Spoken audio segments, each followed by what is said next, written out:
Hey, everybody, want to welcome you to February Psychology Month 2025, Nurturing Relationships and Resiliency in Times of Change.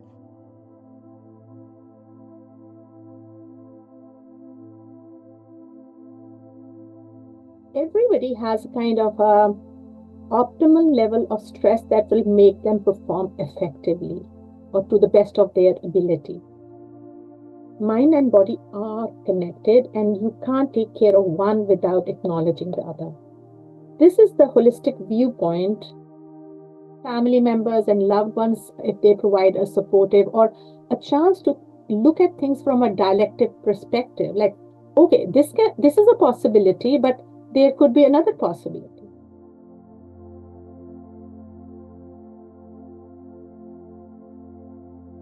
Mindfulness is the basic starting point of DBT and most therapeutic processes. So, I would like to take the opportunity to help you engage in a 3-minute breathing exercise. And what's going to happen is it's a simple exercise that you might have practiced, but with a bit of different nuance.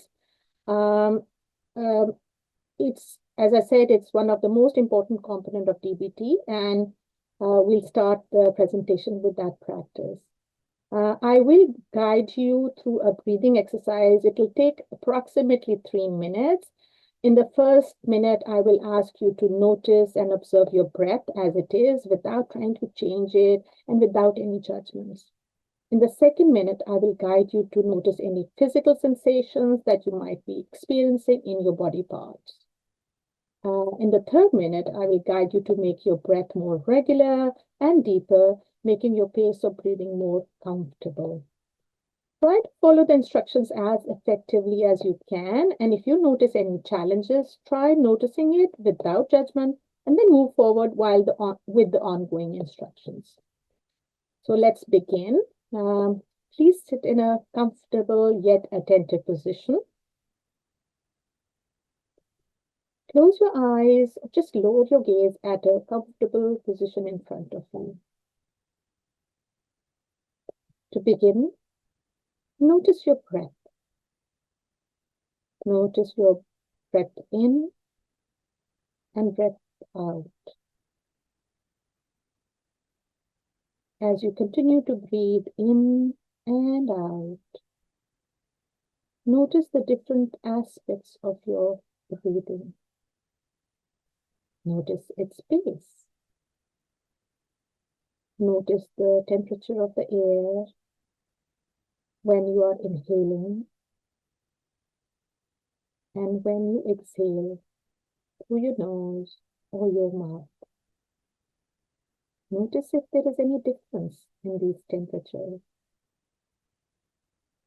Notice if your inhale is as long as your exhale, or one is longer and the other one is shorter. Nothing is right or wrong. It is what it is. Try to stay in the present moment of noticing your breath as it is. Try not to judge or push yourself to do things differently. Just accept as they are. If you notice any judgment arising, let it be. Bring your focus back to your breath, in and out.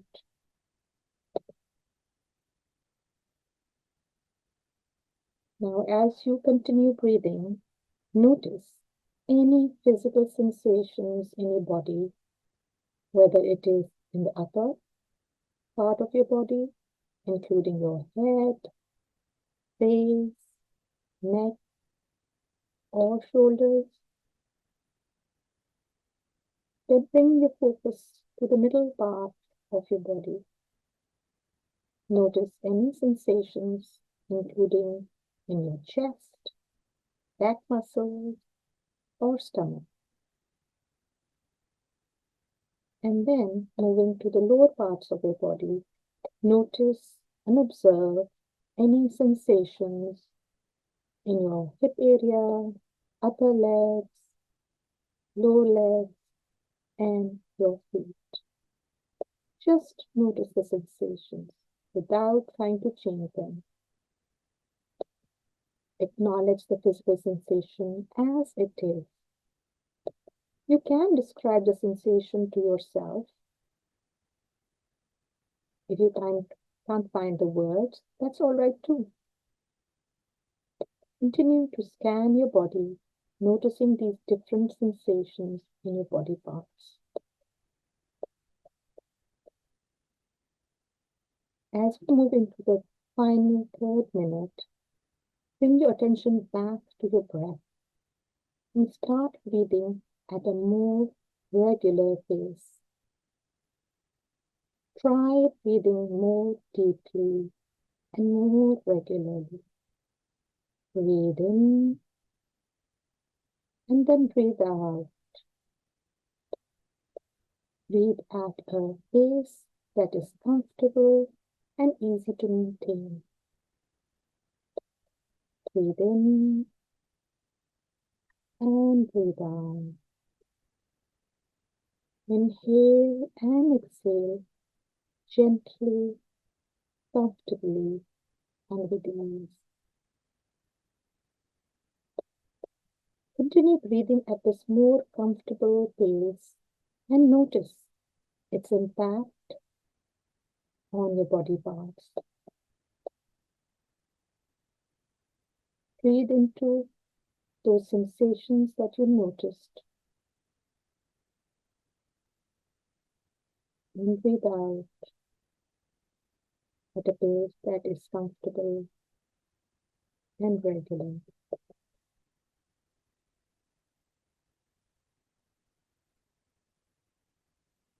As we come to the end of this exercise, return your attention by opening your eyes and returning to this room we are in. And let's proceed to engage in this talk more mindfully. Now we'll move on to a more informational segment of our talk, and I will start sharing about what are the sources of stress in our present life so that we know where the stress is coming from, right? It's good to know the sources or the root cause of our stress before we do anything about it, right? So when we look at research, the most evidenced model is of the biosocial psychological model, where three main sources of stress are present for most human beings. And all three are interdependent and transactional. So they're not just going to affect us one by one, they just come together. Each one sort of impacts the other, and therefore each person has a unique set of stressors, and they get impacted by them as much as we wouldn't want them to be there, right? Interestingly, though, biological factors preset our capacities in some domains like IQ or physical capacities, the environment can play a very vital role in either enhancing these capacities or maybe suppressing them. For example, many people cope effectively with traumatic life events without succumbing to severe mental health problems because of their personal resilience and or coping skills that they have learned from the past, from the people around them, or other sources. However, some people who might be very like doing well, but because they experience trauma, they succumb to mental health issues. At the present moment, we do not have a gauge or an instrument to find out how exactly how much biological factors and how much environmental factors contribute to anyone's well-being or illness, though we can understand that in some people, genetics probably predispose them more for some physical or mental health issues. However, the good news is that people with biological predispositions for example, diabetes or even psychosis, can decrease the probability of developing these illnesses or disorders if they engage in kind of healthier lifestyles or take preventative measures, being mindful of what they need to be careful about.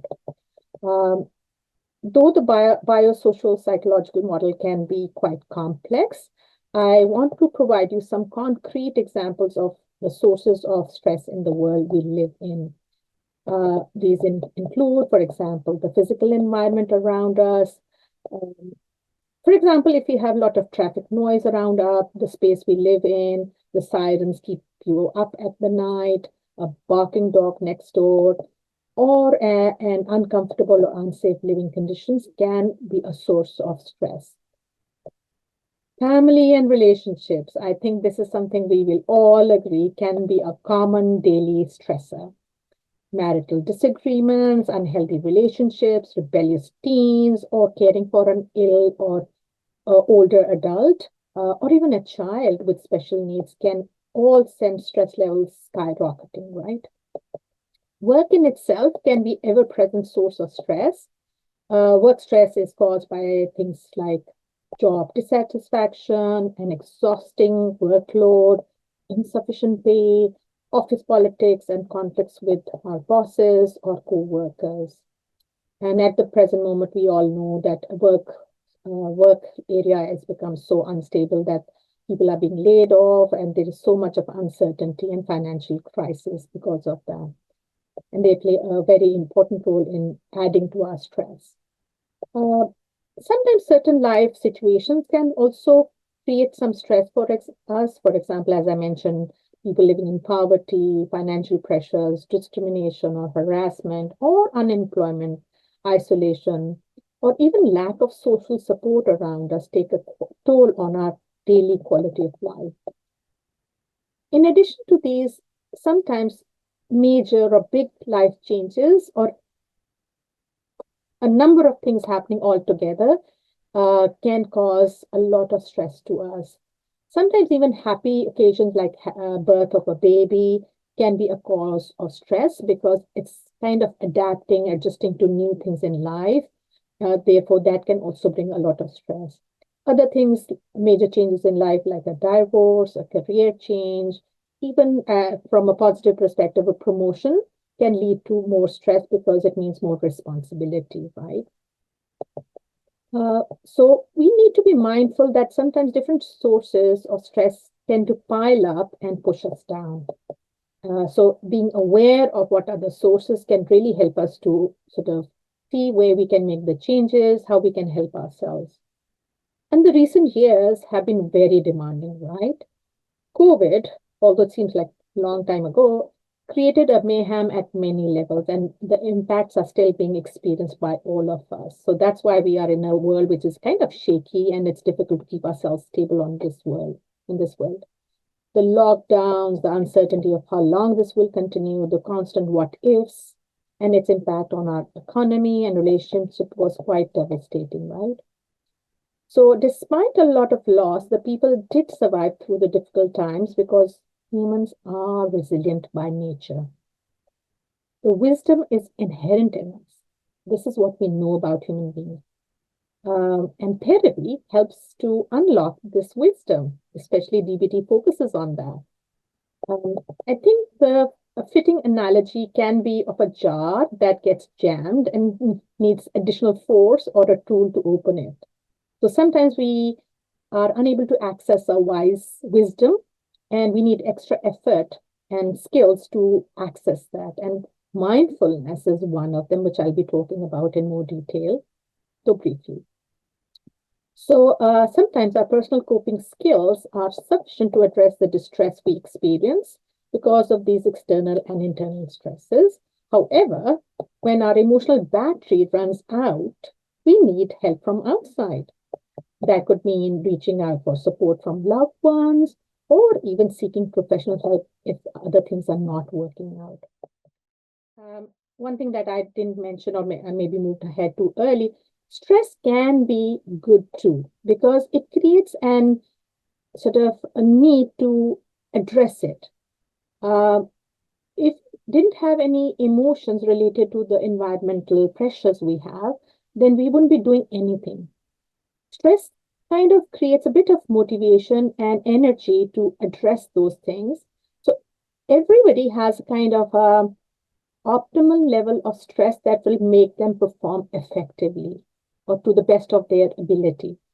So, for example, if I have my exams, that stress of sitting for the exams and preparing for it, my concern will help me to prepare for it and sit for my exams as well as I can. However, if that stress causes me too much anxiety, then that's going to be troublesome, right? So how do I perceive that stress that is coming from outside or what I've actually engaged in?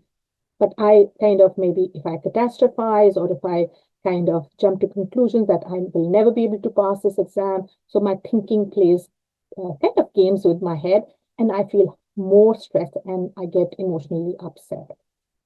So coming back, where is the stress level? If it is low to medium, it's probably going to make us act, problem solve, address, and take the bull by the horns and deal with it. However, when the stress gets really high and gets into the red light area, that's where we get overwhelmed and we are unable to address the stress or the problem that we are facing, and we feel helpless and hopeless. So all these kind of things have to be understood, where we are, how stress is impacting us, and what we can do about it, right? And now I'm going to move to the mind-body relationship. As the images show, they both interact with each other. It's kind of a scientific fact that mind and body are connected, and you can't take care of one without acknowledging the other. This is the holistic viewpoint which DBT takes. It's very integral to the DBT approach. Physical health acts as a protection against emotional dysregulation. And on the other hand, poor physical conditions can cause considerable emotional distress. Just think how quickly we become grumpy when we have a cold or flu or fever, right? You will discover today, when I describe the different DBT skills, that some of them focus on physical well-being to reduce one's vulnerability for emotional dysregulation. For example, I'll be talking about please skill that emphasizes self-care and refers to physical health, eating habits, avoiding mood-altering substances, especially alcohol, and even caffeine, especially at night time, sleep habits, and exercise. If we are taking care of these, we are less likely to be emotionally dysregulated when an adversary or a stressful situation comes up. So it's like when you tend to take extra vitamin C during winter season so that you don't succumb to cold and flus. It's that kind of preventative and taking care of yourself that will make you safer for emotional troubles. So the mind-body connection can be used for our own best health. So, and you will also learn that most of the crisis survival skills, when we're highly stressed out, we're overwhelmed, we end up doing things that we think we can't think straight, and we end up doing things that will cause more trouble for us later on, actually help us to use techniques which address our inner brain mechanisms. So we are able to slow down the brain by using some skills so that we do not end up acting or behaving in an ineffective behavior. For example, when we are highly stressed out, we might scream or shout at our loved ones. We might stonewall them. We would or use substances or engage in self-harming behavior. That can happen when we are highly distressed. So the usefulness of those crisis survival skills is to make sure that you do not engage in those behaviors. However, they will not solve the problem, but it'll make sure that you don't set more fires for yourself. So let's move on to show you how DBT addresses different aspects of stress. As I mentioned, the mind-body connection is the fundamental principle on which DBT is built upon. And it is again built on that biosocial psychological model. So it takes into the factors like genetic predisposition, body chemistry, the social environmental factors, and our psychological temperament, which interacts with each other in a very complex manner. So when we start with DBT, we actually try to understand how these different factors are contributing to the emotions we are experiencing and how we react to those. So that is why some people under the same circumstances deal with stress effectively and others don't. So DBT looks for those shared and unique factors and addresses them by combining the acceptance and change skills to help people. These are the two foundational concepts on which DBT is built, and I'll be talking about it as I discuss the different skills with you. Just like the physical exercises that develop core muscles, DBT helps develop the inner wisdom, the mental muscle, and use it to learn and improve people's threshold for distress and pain that is inevitable in this world. We can't stop that. So we need to be prepared to deal with it, right?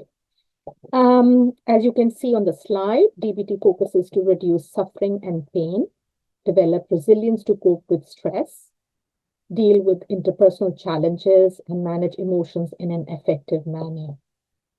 The ultimate goal is to develop a mindful lifestyle and develop a life that is worth living based on what are the values we hold important. Let's now take a dig at the different skills that DBT is comprised of and learn the rationale and the objective of each set of skills.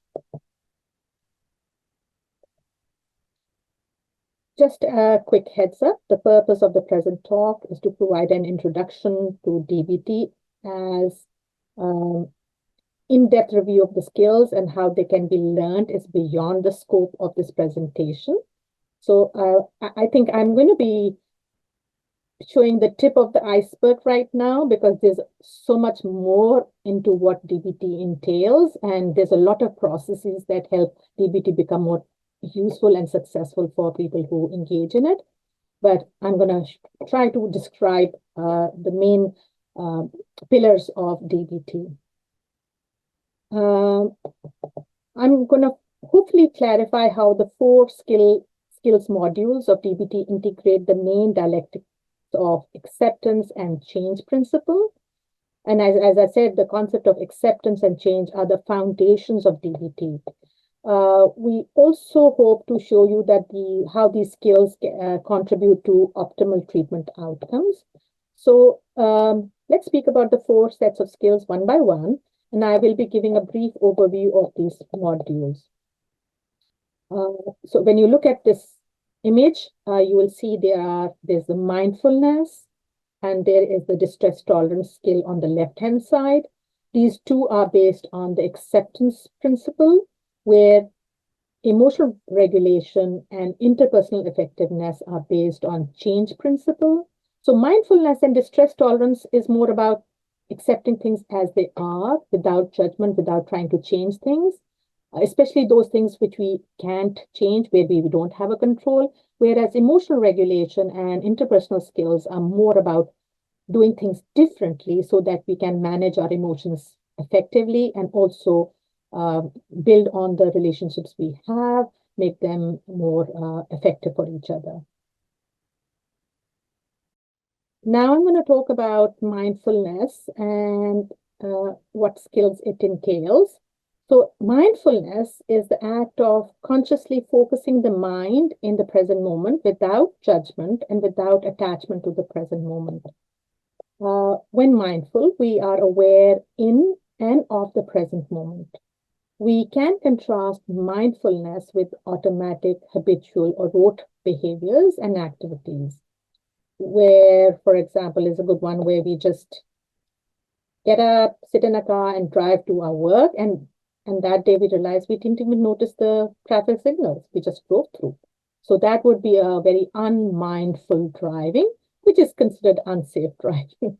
So it's really useful to be mindful, to be present, especially for specific things like driving. And of course, the quality of life gets better if we are mindful of things we do on a daily basis, like even cooking, eating, sitting with somebody, watching a movie, for example. And that really helps in making the quality of that experience useful and satisfying. Uh, when we are mindful, we are actually alert and very much awake, like a guard or a sentry at the entrance of a building or a castle, for example. Uh, we sometimes cling to the present moment, or many times too, as if we could keep the present moment from changing if we clinged to it hard enough. But we all know that present never stays the same. So it's good to just let it be. When we talk about mindfulness practices, it is the repeated effort of bringing the mind back to the awareness of the present moment without judgment and without attachment. Therefore, it's a repeated sort of effort. And the more we repeat and practice these skills, the better we get at it. It's just like if you were to go to gym every day and pick up the weights every day, we are likely to move from picking lighter weights to heavier weights more quickly and develop the mental strength, the physical strength to pick those weights. And we get efficient in those. So the more we practice these skills, whether they are mindfulness or distress tolerance or any other set of skills, the over learning of skills helps us to use those skills when we are in distress.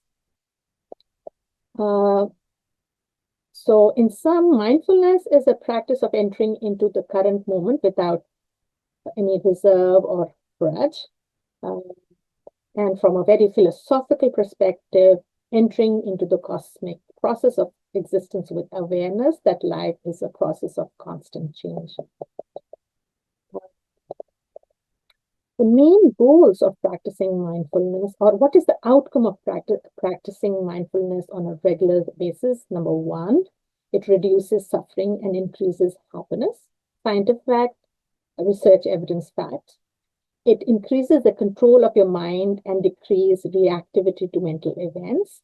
So it helps us to focus our attention as to where we want it to be. Because when we practice mindfulness, we follow the instructions. When we get distracted, we come back to the instructions back and forth. So we develop those neural pathways of developing more attention focus by practicing these skills. And eventually experience reality as it is. Kind of what it is what it is, right? So these are the three main advantages of practicing mindfulness on a regular basis.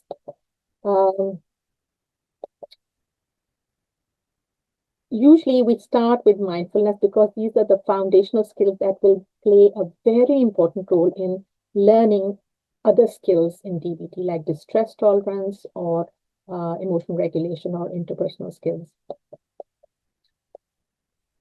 Another thing that I want to mention is that mindfulness is slightly different from meditation. Mindfulness is actually a quality, an experience, whereas meditation is the practice of it. So it's a state of mind that helps us to achieve that level of acceptance of the reality. The skills that we use to be mindful is the first one is the wise mind. We know that human beings tend to have kind of push and pull between two sides of our mental states, the states of mind. One is the reasonable mind, one is the emotional mind. And it is usually when we are in the emotional mind, only in the emotional mind, that we end up feeling distressed, overwhelmed, and then act impulsively on certain urges that come up because of that distress, and typically end up being very ineffective. However, emotions do help us to be motivated, to be passionate about something. So we need to be clear about the difference between being in an emotional mind when everything is being pushed by emotions, whereas strong emotions are actually really helpful. Just like when we are empathetic or compassionate towards others, we are very helpful in that way. Or we are passionate about something that we want to pursue, like life goals. They can really give us the fuel and motivation to act on those values and goals that we want to achieve. The reasonable mind is quite helpful because it's mostly based on logic, problem solving, facts. However, the extreme side of reasonable mind is that we become very robotic. If we were perhaps the typical example would be maybe the Big Bang theory, if you've seen that program. Sheldon is very much on his reasonable mind. Emotions don't play any role in his life. He loses that aspect and doesn't see those emotions in other people, and that just kind of troublesome for other people around him, right? So sometimes if we are totally in a reasonable mind, we can be very robotic and we can be kind of look like we're not human. So, however, reasonable mind helps us to build buildings, do scientific discoveries, medical inventions, all this. However, what we know is that if we stay in one state of the mind, the extreme ones, then we are not going to be functioning and be happy beings. So what DBT does is it helps us to combine the two and reach the synthesis of the reasonable mind and the emotional mind into a wise mind. And we believe that wise mind is inherent in everyone. Sometimes emotions and other factors play a deterrent role, and we are unable to access it. It's already there. So what mindfulness practices help us is to reach that wise mind by combining the emotional side and the logical side together and come up with effective strategies to deal with the troubles we are facing. How to stabilize ourselves, right? The grounding thing. The other two skills or set of skills are what skills? Like, what are we going to do to practice mindfulness or become mindful?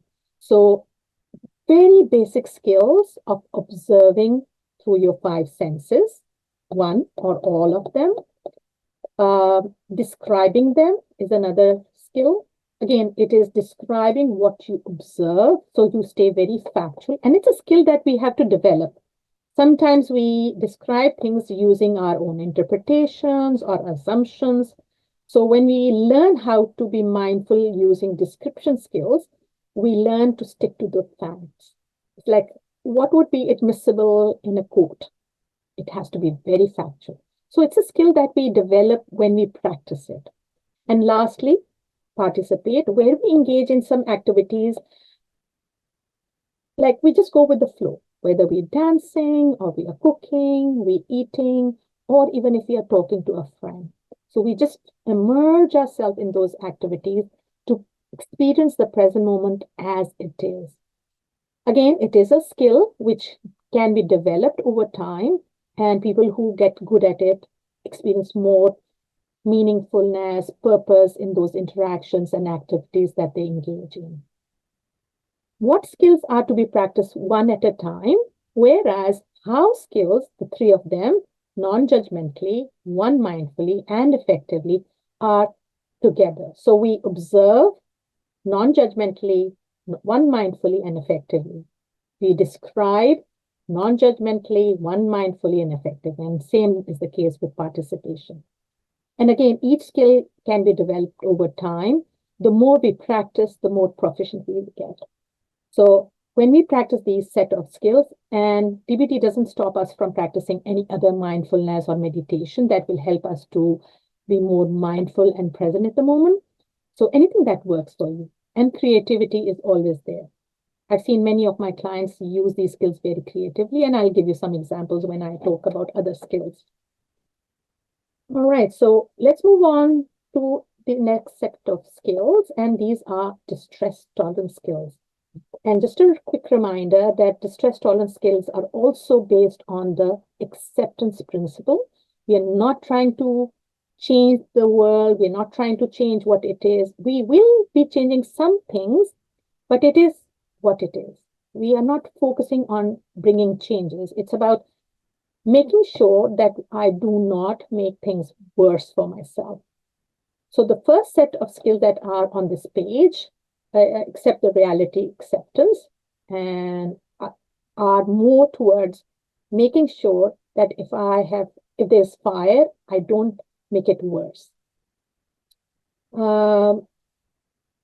Most approaches in treatment or therapy have been focusing on changing distressing events and circumstances, or jumping too quickly into changing thoughts, feelings, or behaviors.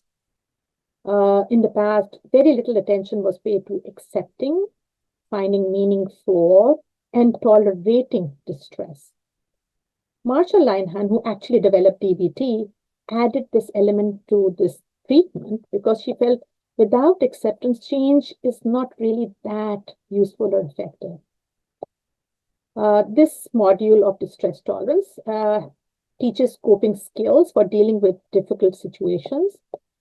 As I said, the analogy of a house on the fire, the distress tolerance skills are crucial for the first level of treatment, as they help people to learn how to stop setting more fires and make sure that the fire that has been started does not spread further and cause more damage. So people who are highly distressed will end up engaging in behaviors that are considered impulsive, not effective. Like high distress can lead to using substances, whether it's alcohol or food, engage in self-harming behavior, whether it's bodily or other relational harm, where we become snarky or maybe say something unpleasant, rude, or scream at somebody. With the result, we might get over that pain in the moment, but it doesn't really solve the problem and actually aggravates and causes more trouble. People feel guilty afterwards, their self-esteem goes down, relationships become rocky. So it doesn't really end well when we act on those impulses or urges that come from our high distress. So going back to mindfulness, it's always the first step to observe that I'm in distress. I'm having these urges, noticing them without judgment, and then using some skills to make sure that we don't create more problems. I think the social support group around us, whether it's a small or a big one, plays a very important role in how we see things, how we perceive things, or we end up fixated with one set of perspectives. So, for example, if somebody thinks, I'm never going to get this job, or I'm never going to earn this much, what will happen is they will not even try. Yes. Right? So, yes, family members and loved ones, if they provide a supportive or a chance to look at things from a dialectic perspective, like, okay, this is a possibility, but there could be another possibility.